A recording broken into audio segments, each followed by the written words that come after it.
বাইতুল মুকাদ্দাস আছে, কিন্তু আমি আসমান আমার কাছে বাইতুল মামুর আছে। জোরে বলুন সুবহানাল্লাহ। কি আছে? বাইতুল মামুর আছে। বাইতুল মামুর কাকে বলা হয় আব্বা? বাইতুল মামুর যেখানে কাবা দুনিয়াতে আছে, কাবার উপরে জাস্ট উপরে একদম আসমানে শেষের দিকে একটি আবার কাবার মতো ঘর, সেটাকে বলা হয় বাইতুল মামুর। দুনিয়ার মধ্যে যেখানে আমরা হজ করতে যাই, যেখানে তাওয়াফ করি, তাওয়াফ করার জন্য যাই কাবা ঘরের, আমরা মানুষরা সেখানে তাওয়াফ করি, কিন্তু আল্লাহ তাবারক ওয়া তাআলা ফেরেশতাদের জন্য একটি ঘর বাইতুল মামুর তৈরি করেছেন, সেটা হলো আসমানে। সেই জায়গায় ফেরেশতারা তাওয়াফ করেন। জোরে বলুন সুবহানাল্লাহ সুবহানাল্লাহ। কি করেন? ফেরেশতারা তাওয়াফ করেন। তখন শুনুন, এবার তখন এই যে রয়েছে দুনিয়া এবং কে আসমান, আসমান তখন বলে ফেললো যে আমার কাছে জান্নাত আছে। কি আছে? আমার কাছে জান্নাত আছে, তোর কাছে কি আছে বল। তখন দুনিয়া তখন বলল যে দেখো, তোমার কাছে হতে পারে জান্নাত, তুমি জান্নাতকে রেখেছো, কিন্তু আমি সাহেবে জান্নাত, মালিকের জান্নাত দুনিয়ার মধ্যে মুহাম্মদুর রাসূলুল্লাহকে রেখেছি। জোরে বলো সুবহানাল্লাহ আরো সুবহানাল্লাহ। জোরে, কাকে রেখেছি? মুহাম্মদুর রাসূলুল্লাহকে রেখেছি। আব্বা জানেরা আমার, যখন আসমানকে বলল যে আমি পৃথিবীর মধ্যে, আমার মধ্যে রাসূল পাক সাল্লাল্লাহু তাআলা আলাইহি ওয়াসাল্লাম রয়েছে, তখন আসমান কোনো উত্তর দিতে পারে না। আসমান তখন আরজি করে দিল, ইয়া রাব্বাল আলামিন, ওগো আল্লাহ, দুনিয়ার মধ্যে তুমি হাবিবকে রেখেছো, ওগো আল্লাহ, একবার তুমি সেই হাবিবকে আমারও ছোঁয়া লাগিয়ে দাও, হাবিবের ছোঁয়া আমাকেও দিয়ে দাও। এই জন্য আল্লাহ তাবারক ওয়া তাআলা রাসূল পাক সাল্লাল্লাহু তাআলা আলাইহি ওয়াসাল্লামকে দুনিয়া থেকে আল্লাহ আসমান পারি করে নিজের কাছে ডেকে মেরাজ করিয়েছিলেন। জোরে বলুন সুবহানাল্লাহ সুবহানাল্লাহ। বিভিন্ন কারণ আছে আব্বাও, সবগুলো কারণ বললে অনেকটাই সময় চলে যাবে, এই জন্য আপনাদের বেশি বলবো না, ওই কয়েকটি কারণ বলে দিলাম। এবার শুনুন, রাসূল পাক সাল্লাল্লাহু তাআলা আলাইহি ওয়াসাল্লাম মেরাজ করবেন। মেরাজের দিনটা হলো কোন দিন? এই যে রজব মাস, রজব মাসের 27 তারিখ, রজব মাসের 27 তারিখ। বিভিন্ন মতামত রয়েছে, কিন্তু বেশিরভাগ উম্মতের মত হলো, বেশিরভাগ উলামায়ে কেরাম মুহাদ্দিসিনে কেরামের মত হলো 27 রজবটাই হলো মেরাজের রাত। সুবহানাল্লাহ সুবহানাল্লাহ। বেশক। কোন রাত্রিটি আব্বা বলুন? 27वी রাত্রিটি হলো মেরাজের রাত্রি। এই 27वी রাত্রির বড় ফজিলত আছে, এই সম্পর্কে আমি পরে বলবো, কিন্তু মা গো শুনুন, মা শুনুন, একটু মনোযোগ সহকারে শুনবেন মা। রাসূল পাকের মেরাজ শুনছেন, রাসূল পাক সাহেবে লাউলাক সাল্লাল্লাহু তাআলা আলাইহি ওয়াসাল্লাম মেরাজে যাবেন। বলেন আল্লাহ তাবারক ওয়া তাআলা ফেরেশতাকে বললেন, ও জিবরিল, যাও, আজকে 27 রজব, আজকে আমি আমার হাবিবকে নিজের কাছে ডাকবো। নবী পাক এখনো পর্যন্ত জানেননি আব্বাউ, নবী পাক এখনো পর্যন্ত জানেননি, নবীকে জানানো হয়নি যে ওগো হাবিব, আপনাকে আমি নিজের কাছে ডাকবো, ওগো হাবিব, আপনাকে আমি নিজের কাছে ডেকে দিদার করাবো। এই কথাটা আমার নবীকে বলা হয়নি। কিন্তু আব্বা দেখুন, এই দুনিয়ার মধ্যে বিভিন্ন নবী এসেছেন, হযরতে আদম এসেছেন, হযরতে শীস এসেছেন, হযরতে ইব্রাহিম খলিলুল্লাহ এসেছেন, হযরতে নূহ আলাইহিস সালাম রয়েছেন, হযরতে মুসা কালিমুল্লাহ রয়েছেন, হযরতে ঈসা রূহুল্লাহ রয়েছেন। যতগুলো পৃথিবীতে নবী এসেছেন, সমস্ত পৃথিবীর নবীগুলি হযরতে আদম থেকে আমার নবী থেকে উপর পর্যন্ত কোন নবী আল্লাহর সঙ্গে দিদার করেননি, কোন নবী আল্লাহকে দেখেননি। একবার কোরআন শরীফের মধ্যে বর্ণিত রয়েছে, আল্লাহ তাবারক ওয়া তাআলার সঙ্গে কথা বলতো এক নবী, যার নাম ছিল হযরতে মুসা কালিমুল্লাহ। হযরতে মুসা কালিমুল্লাহ আলাইহিস সালাম তখন আল্লাহকে বলে, আল্লাহ, আপনার সঙ্গে কথা বলতে কত বড় সুন্দর লাগে, আল্লাহ গো, আপনার কথাগুলি কত বড় সুন্দর, আল্লাহ, আপনার কথা কত সুন্দর, ওগো আল্লাহ, তোমার কথা যত এত সুন্দর, আল্লাহ, তোমাকে আমি একবার দেখতে চাই। সুবহানাল্লাহ সুবহানাল্লাহ। সমস্ত দোকানদারদের উদ্দেশ্যে বলা হচ্ছে, প্যান্ডেলে আসার জন্য সবাইকে অনুরোধ করবেন, দোকানে কাউকে বসিয়ে রাখবেন না, শেষ রাত্রি ব্যাপী কাউকে দোকানে বসিয়ে রাখবেন না, বারবার করে অনুরোধ করা হচ্ছে। জোরে বলুন সুবহানাল্লাহ, সুবহানাল্লাহ। আরো হাত উঁচু করে বলুন সুবহানাল্লাহ। ভালো লাগছে আব্বা? শুনবেন তো মেরাজের ঘটনা, জোরে বলুন সুবহানাল্লাহ। শুনেন তাহলে মাগো শুনুন, কিছুক্ষণ পরে আপনারা আবার জীবনী বক্তব্য শুনবেন, কিন্তু এখন আপনি নবীর জীবনের মধ্যে একটি পর্ব যে মেরাজের ঘটনা, এইটা আপনি একটু শুনে রাখুন, মনে রাখবেন কেমন করে মেরাজ হয়েছিল, কিভাবে আমার নবী মেরাজে গিয়েছিলেন। আব্বা একটু শুনুন। হযরতে মুসা কালিমুল্লাহ আলাইহিস সালাম আল্লাহকে বলেন, ইয়া রাব্বাল আলামিন, আপনার সঙ্গে দেখা করতে চাই, আল্লাহ আপনাকে একবার দেখা করতে চাই, আপনি একবার নিজের সুরতটা আপনি দেখিয়ে দিন, আপনাকে একবার আমি দেখব, আমি একবার দেখতে চাই।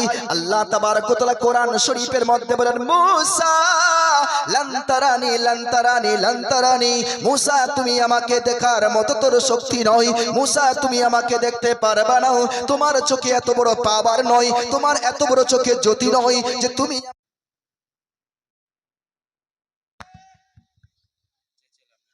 জোরে বলুন সুবহানাল্লাহ। সুবহানাল্লাহ। হযরতে মুসা কালিমুল্লাহ আলাইহিস সালাম তখন বললেন, আল্লাহ একবার দেখা দাও, একবার দেখা দাও। পরিচিত করেছে হযরতে মুসা বড় জিদ্দি নবী, বড় জালালি নবী। হযরতে মুসা কালিমুল্লাহ আল্লাহ তাবারক ওয়া তাআলাকে বলেন, আল্লাহ একবার তো দেখা দাও, আল্লাহ তোমাকে একবার শুধুমাত্র দেখবো দেখবো দেখবো দেখবো। বারবার বারবার যখন বললেন, কিন্তু হযরতে মুসাকে বারবার আল্লাহ বলেন, মুসা তুমি আমাকে দেখতে পারবে না, মুসা তুমি আমাকে দেখতে পারবে না। যতই বলে তত মুসার আরো আবেগ বেড়ে যায়, আকর্ষণ বেড়ে যায়। মুসা কালিমুল্লাহ বলে, আল্লাহ একবার দেখা দাও, একবার দেখা দাও, একবার দেখা দাও। শেষ পর্যন্ত আল্লাহ তাবারক ওয়া তাআলা তখন বললেন, মুসা তুমি যদি আমাকে দেখো এরকম দেখতে পাবে না, দেখতে গেলে তোমাকে নিজের ঘর বাড়ি ছেড়ে অন্য জায়গায় যেতে হবে, আমাকে দেখতে গেলে তোমাকে পবিত্র পাহাড়ে যেতে হবে, আমাকে দেখতে গেলে তোমাকে ইবাদত করতে হবে। সুবহানাল্লাহ সুবহানাল্লাহ। কি করতে হবে আব্বা বলুন? ইবাদত করতে হবে। যদি আল্লাহ তাবারক ওয়া তাআলার সঙ্গে মুসা দেখা করতে চাই, হযরতে মুসাকে ইবাদত করতে হবে। হযরতে মুসা বলেন, ঠিক আছে আল্লাহ আমি ইবাদত করব, কিন্তু তোকে দেখব, তোকে দেখব, তোমাকে দেখবো আল্লাহ, একবার তো দেখতে পাবো। আল্লাহ তাবারক ওয়া তাআলা তখন বললেন, ঠিক আছে মুসা যাও, তুমি আমাকে দেখতে গেলে 40টি দিন এবং রাত ধরে তুমি ইবাদত করো, তারপরে তুমি আমাকে দেখতে পাবো। আল্লাহ যাব কোথায়? বললেন তুর পাহাড়ে যাও। কোথায় যেতে বললেন? সুবহানাল্লাহ। তুর পাহাড়ে যাও। তুর পাহাড়ে যাওয়ার জন্য আল্লাহ তাবারক ওয়া তাআলা বলে দিলেন। হযরতে মুসা কালিমুল্লাহ যখন তুর পাহাড়ে যায় আব্বাউ, তুর পাহাড়ে যাওয়ার পরে যখন নিজের জুতা পরে তুর পাহাড়ের উপরে চড়ে, আল্লাহ রাব্বুল আলামিন বলে, মুসা পবিত্র জায়গায় এসেছো, জুতাগুলো খুলে দাও, জুতা খুলে দাও, এসো তুমি ইবাদত করো, ইবাদত করো। হযরতে মুসা কালিমুল্লাহ নিজের সমাজকে বুঝিয়ে টুঝিয়ে চলে গেলেন কোথায়? তুর পাহাড়ে গেলেন। তুর পাহাড়ে গিয়ে আল্লাহর ইবাদত করতে লাগলেন। 40টি দিন ধরে আল্লাহর ইবাদত করলেন, দিন রাত দিন রাত দিন রাত আল্লাহর ইবাদত করলেন। আল্লাহর ইবাদত করিবার পরে হযরতে মুসা কালিমুল্লাহকে বলেন, ও মুসা তুমি যদি আমাকে দেখতে চাও তাহলে মুসা তুর পাহাড়ের দিকে তাকাইয়া দেখো। জোরে বলুন।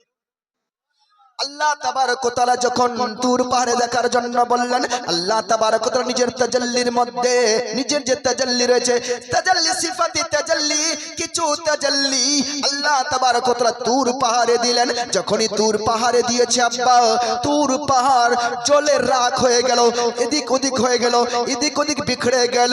আর হযরতে মুসা কালিমুল্লাহ চোখ বন্ধ হয়ে সেখানে পড়ে গেল। হযরতে মুসা কালিমুল্লাহ সেখানে পড়ে গেলেন। হযরতে মুসা কালিমুল্লাহ যখন হোশে আসলেন, আসিবার পরে হযরতে মুসা বলেন, আল্লাহ তোমার লাখ লাখ শুকরিয়া যে তোমার দিদার হয়ে গেছে, কিন্তু দিদার কতটা করেছে এই ব্যাপারে ব্যাখ্যা করা হয়েছে আব্বা, কতটা আমার আল্লাহ তাজাল্লি দিয়েছিল আর কতটা দেখেছিল। দেখুন হযরতে মুসা কালিমুল্লাহ যখনই আল্লাহর শুকরিয়া আদায় করলেন কতটা দেখা হয়েছিল, এই ব্যাপারে ব্যাখ্যা করা রয়েছে। মুফাসসিরগণ নিজের তাফসীরের মধ্যে বর্ণনা করে বলেছেন কতটা দেওয়ানো হয়েছে।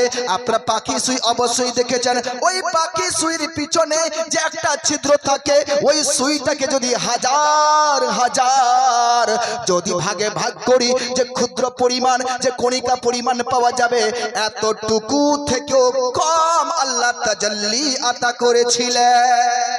সুবহানাল্লাহ এতটুকু তাজাল্লিও তিনি সহ্য করতে পারলেন না। বলুন তো এবার আবার সিফাত, আল্লাহর সিফাতের সেখানে তাজাল্লি পড়লো, আল্লাহর জাতের তো তাজাল্লি পড়লো না বা ফেললেন না। কিন্তু আব্বা দেখুন নবী পাক সাকিবের লাউলাদ সাল্লাল্লাহু তাআলা আলাইহি ওয়াসাল্লামকে আল্লাহ ডাকছেন, নবী জেনেছেন, নবী জানেননি যে আমাকে আল্লাহ ডাকছেন। আমার নবী করিম সাল্লাল্লাহু আলাইহি ওয়াসাল্লাম কোথায় রয়েছেন? মক্কা শহরে রয়েছেন। কোথায় রয়েছেন? নিজের চাচাতো বোন উম্মে হানির ঘরে রয়েছেন। উম্মে হানির ঘরে, নিজের চাচাতো বোনের ঘরে, সেখানে আমার নবী আরাম করিতেছেন। 27 রজবের রাত, 27 রজবের রাত রাসূল পাক সাহেবে লাউলাদ মেরাজের দুলহা বানবেন। আজকে দুলহাকে নিয়ে যেতে গেলে বারাতি পাঠাতে হবে। বলে বলুন কি পাঠাতে হবে? বারাতি পাঠাতে হবে, নচেত তো দুলহা আসবে না। মেরাজের দুলহা, সবে আসরার দুলহা আল্লাহ তাবারক ওয়া তাআলা রাসূল পাক সাহেবে লাউলাদ সাল্লাল্লাহু তাআলা আলাইহি ওয়াসাল্লামকে নিয়ে যাবেন বলে কত বড় কি সজ্জিত করেছিলেন বলুন। দেখুন দেখুন দুলহা যখন যায় তখন কিভাবে সজ্জিত হয় আমরা দুনিয়াতে দেখি। দুলহা যখন কারো বাড়িতে যায় কিভাবে সজ্জিত হয়, কিন্তু আল্লাহর শান ও মান এত বড় বরকতওয়ালা আল্লাহ তাবারক ওয়া তাআলা নবীকে ডাকবেন নিজের কাছে বলে জান্নাতকে সজ্জিত করলেন। আল্লাহ নবীকে নিজের কাছে ডাকবেন বলে আসমানকে সজ্জিত করলেন।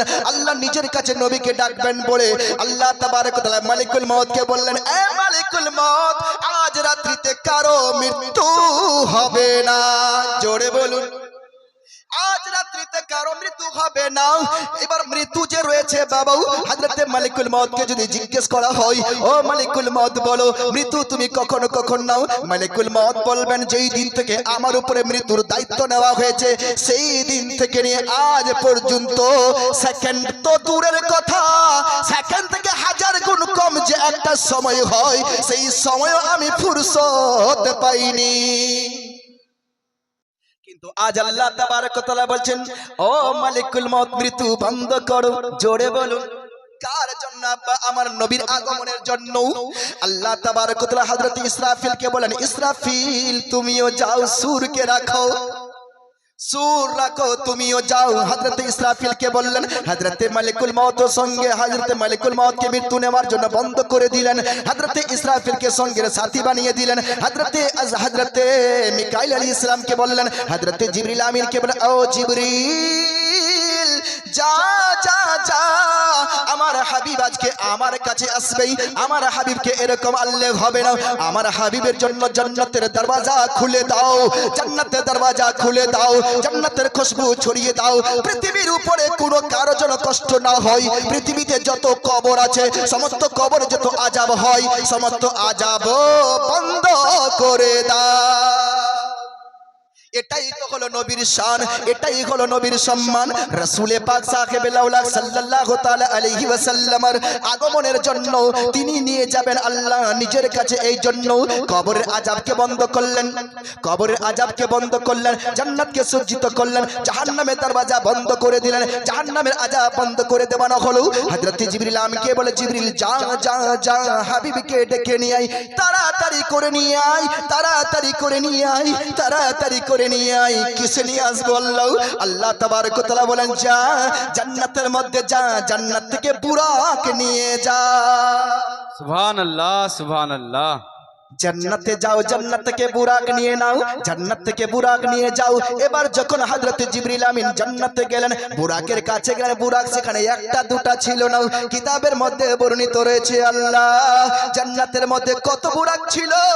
হাদিসে পাকে বর্ণিত ওই বুরাক যে ছিল 40,000 বুরাক ছিল, 40,000 বুরাক, 40,000 বুরাক। আর প্রত্যেকটি বুরাকের উপরে লেখা ছিল লা ইলাহা ইল্লাল্লাহ ইল্লাল্লাহু মুহাম্মাদুর রাসূলুল্লাহ সাল্লাল্লাহু তাআলা আলাইহি ওয়াসাল্লাম। ওগো আমার আব্বা জানেরা শুনুন, 40,000 বুরাক রয়েছে। হযরত জিবরিল আমিন যখনই বলেন বুরাক নিয়ে আনার জন্য, নিবে কাকে? 40,000 বুরাক, ওর মধ্যে একটাই নিতে হবে। নিব কাকে নিব? সবাই বলেন জিবরিল আমাকে নাও, ওই বলে জিবরিল আমাকে নাও, ওই বলে জিবরিল আমাকে নাও। ওগো জিবরিল আজকে তুমি আমাকে এটা সম্মান দাও, আমি আমি আমি আমি বুরাক যেন নবীকে সওয়ার করতে পারি। সব বুরাক বলতে লাগলো একটি বুরাক, ওই বুরাকগুলির মধ্যে এক কোণার মধ্যে অশ্রু ঝরে, নয়ন ঝরে ঝরে শুধুমাত্র জল ফেলছিল। হযরত জিবরিল আমিন যখনই বুরাকখানা দেখতে পেলেন, হযরত জিবরিল আমিন সেই বুরাকের কাছে গেলেন। বুরাকের কাছে যাইবার পরে বলে, বুরাক তুমি কাঁদো কেন, কাঁদো কেন, কাঁদো কেন? বুরাক তখন বললেন, শুনো আমার কাঁদোর কারণটা কি, আমার ক্রন্দনের কারণটা কি? শুনো শুনো শুনো আমি কেন কাঁদছি। যখনই বললেন কেন কাঁদছিস শুনো, হযরত জিবরিল আমিন বললেন বলুন কেন কাঁদছেন বলুন। তখন বুরাক বললেন, শুনো আজ থেকে নয়, প্রায় 40,000 বছর পূর্বে আমি শুনেছি যে আল্লাহ নিজের নবীকে মেরাজ করাবে। সুবহানাল্লাহ সুবহানাল্লাহ। কতদিন আগে বাবা? 40,000 বছর আগে বুরাকের শব্দ শুনতে পেয়েছিলেন যে আমার নবী বুরাকে চড়ে, মুহাম্মদুর রাসূলুল্লাহ বুরাকে চড়ে সবার হয়ে আল্লাহর সঙ্গে দিদার করার জন্য আসবেন। যখন থেকে আমি শুনেছি সেই দিন থেকে আজ পর্যন্ত চোখ থেকে ঝরঝর করে জল ফেলিয়া কাঁদিতেছি এবং দোয়া করেছি, আল্লাহ এই মর্তবা, এই মর্যাদা যে আমার উপরে সওয়ার হয়ে তোমার হাবিব যেন তোমাকে দেখার জন্য আসে, এটাই আমি দোয়া করিতেছি। আমি সেই দিন থেকে দোয়া করিতেছি। যখনই বুরাক এই কথাটা বললেন, হযরত জিবরিল আমিন তখন বললেন, ঠিক আছে বুরাক, তাহলে তোকেই আমি সওয়ারির জন্য নিয়ে যাব। জোরে বলুন, হাত উঁচু করে বলুন, আর একবার বলুন সুবহানাল্লাহ, মাশাআল্লাহ, আলহামদুলিল্লাহু আকবার। আব্বা জানেরা আমার, রাসূল পাক সাহেবুল্লাহ সাল্লাল্লাহু তাআলা আলাইহি ওয়াসাল্লাম বুরাকের কে সওয়ার হবেন বলে বুরাকে নেওয়ানো হলো। বুরাকে নইবার পরে আল্লাহ তাবারক ওয়া তাআলা কে হযরত জিবরিল বললেন, আল্লাহ আর কি নিয়ে যাব বলুন। আল্লাহ তাবারক ওয়া তাআলা বললেন, 70,000 ফেরেশতা সঙ্গে নিয়ে না। কত হাজার আব্বাও? 70,000 ফেরেশতা সঙ্গে নিয়ে নাও। 70,000 ফেরেশতা সঙ্গে নিয়ে নেওয়া হলো।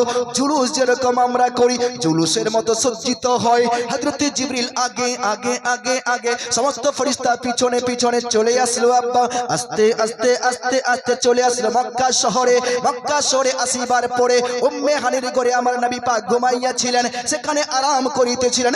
রাত্রি বেলা হযরত জিবরিল আমিন ফেরেশতাকে নিয়ে সেখানে হাজির হয়ে গেলেন। হযরত জিবরিল আমিন ঘরে প্রবেশ করলেন, উপরে ছাদ ফেটে গেল, সমস্ত ফেরেশতা নিচে গেলেন। নিচে যাইবার পরে দেখেন আমার নবী সেখানে আরাম করিতেছে। সুবহানাল্লাহ সুবহানাল্লাহ। এইখানে একটা জানার বিষয়, রাসূল পাক সাল্লাল্লাহু তাআলা আলাইহি ওয়াসাল্লাম আরাম করছেন কোথায়? বিছানায়। এর মানে এটা হলো রাসূল এখনো জানেন নি যে আল্লাহ উনাকে নিয়ে যাবেন, এখনো জানায়নি আল্লাহ।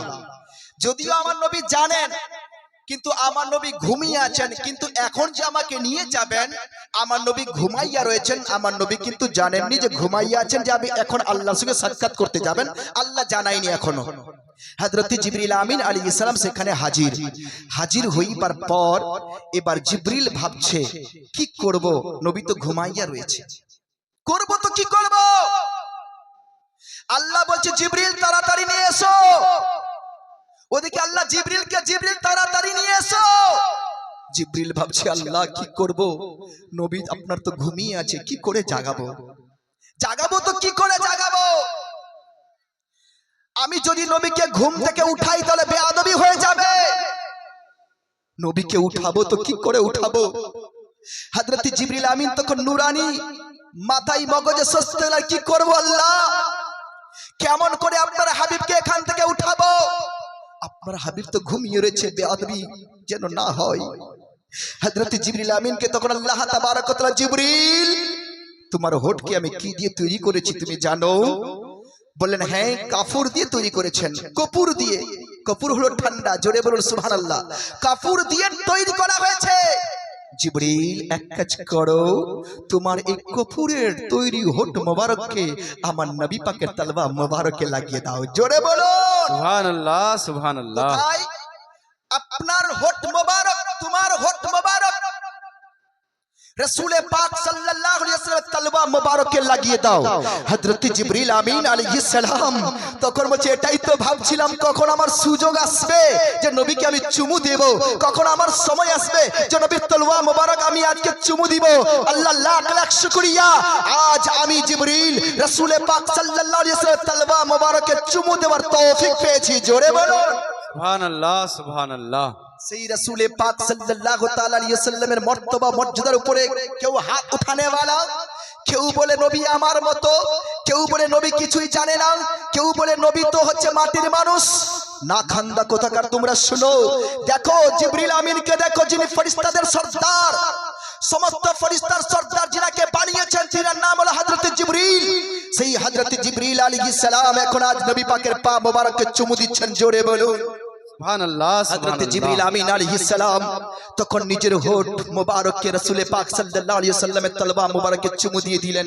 চুমু দেওয়ার পরে যখনই চুমু দিয়েছে রাসূলে পাক ঠান্ডা ঠান্ডা महसूस বা ইহসাস করলেন। তখন আমার নবী পাক চোখ খুললেন। চোখ খুলিবার পরে দেখছেন সামনে জিবরিল। রাসূলে পাক বলে, জিবরিল কি ব্যাপার, হাজির কেন? জিবরিল কি ব্যাপার, হাজির কেন? বলছে, ওগো হাবিব চলুন, আপনাকে আল্লাহ ডেকেছেন। জোরে বলুন, কে ডেকেছেন? সুবহানাল্লাহ। আপনাকে আল্লাহ ডেকেছেন। হযরতে আদম থেকে ঈসা পর্যন্ত 1,24,000 কমবে 2,24,000 প্রফেট পয়গম্বর এসেছেন। কোন নবী আল্লাহকে দেখেননি। আমি জিবরিলও আল্লাহকে দেখিনি, কোন ফেরেশতা আল্লাহকে দেখেনি।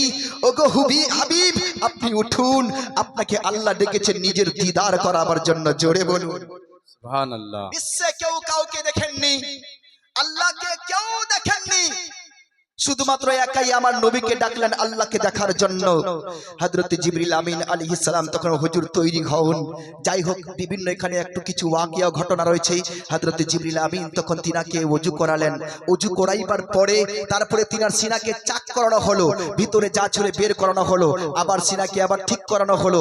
এই রকম করে হযরত জিবরিল আমিন আলাইহিস সালাম আমার নবী পাক সাল্লাল্লাহু আলাইহি ওয়াসাল্লামকে বুরাকের উপরে সওয়ার করছেন। জোরে বলুন সুবহানাল্লাহ। জান্নাতি লেবাস পরানো হলো। জান্নাতি লেবাস পরাবার পর রাসূলে পাক সাল্লাল্লাহু আলাইহি ওয়াসাল্লামকে বলেন, হুজুর চলুন, আপনি বুরাকের উপরে সওয়ার হন। কিন্তু আব্বা জান, কুরবান জান, সেই নবী পাক সাল্লাল্লাহু আলাইহি ওয়াসাল্লামের উপরে রাসূলে পাক সাল্লাল্লাহু তাআলা আলাইহি ওয়াসাল্লাম যখন ওই বুরাকের উপরে সওয়ার হতে যান, সেই সময় তখন এক পা দিল, এক পা দেওয়ার সময় আবার নবী আবার পাটা নিচে নামিয়ে নিলেন। নিচে নামাইবার পরে আর নবী বুরাকের উপরে সওয়ার হচ্ছেন না। নবী বুরাকের উপরে সওয়ার হই না। নবীর চোখ থেকে ঝরঝর করে জল বইতে লাগলো। হযরত জিবরিল আমিন তখন বললেন, ইয়া রাসূলুল্লাহ, ইয়া হাবিবাল্লাহ গো, বেয়াদবি হয়ে গেছে। কেন হুজুর, কেন চড়ছেন না? হুজুর বেয়াদবি হয়ে গেছে, হুজুর চলুন, আল্লাহ তাড়াতাড়ি ডেকেছে, চলুন হুজুর চলুন। তখন আমার নবী আকায়ে তো জাহাল সরকারে কায়নাত সাল্লাল্লাহু আলাইহি ওয়াসাল্লাম, উম্মতের কান্ডারি নবী, শফিউল মুদনবির নবী, দরদি নবী, মায়ার নবী, তখন সেই সময় কাউকে স্মরণ করলেন না, কোনো কিছু স্মরণ করলেন না। সেই সময়তে যাবেন, তখন তিনি মনে করলেন আল্লাহ তাবারক ওয়া তাআলা আজ আমাকে আসমানে নিয়ে যাবেন। আল্লাহ তাবারক ওয়া তাআলা আমাকে আসমানে নিয়ে যাওয়ার জন্য জান্নাতকে সজ্জিত করেছেন। আল্লাহ তাবারক ওয়া তাআলা আসমানকে সজ্জিত করেছেন। আল্লাহ তাবারক ওয়া তাআলা সমস্ত দুনিয়া থেকে আযাব উঠিয়ে নিয়েছেন। আল্লাহ তাবারক ওয়া তাআলা চতুর্দিকে বাহার ছড়িয়ে দিয়েছেন। আজ মৌকা রয়েছে, আজ আমার উম্মতের জন্য। এই জন্য আমি উম্মতের জন্য খোদা তোমার দরবারে দুআ চাই। আমি যাব, কিন্তু খোদা তুমি আমার উম্মতকে maaf করে দাও। সুবহানাল্লাহ। নারে তাকবীর, নারে রিসালাত। ইয়া রাসূলুল্লাহ। হযরত আল্লামা মাওলানা মুফতি নাজমুল হক মিসবাহি সাহেব কিবলা জিন্দাবাদ। নারে তাকবীর, আল্লাহু আকবার। নারে রিসালাত।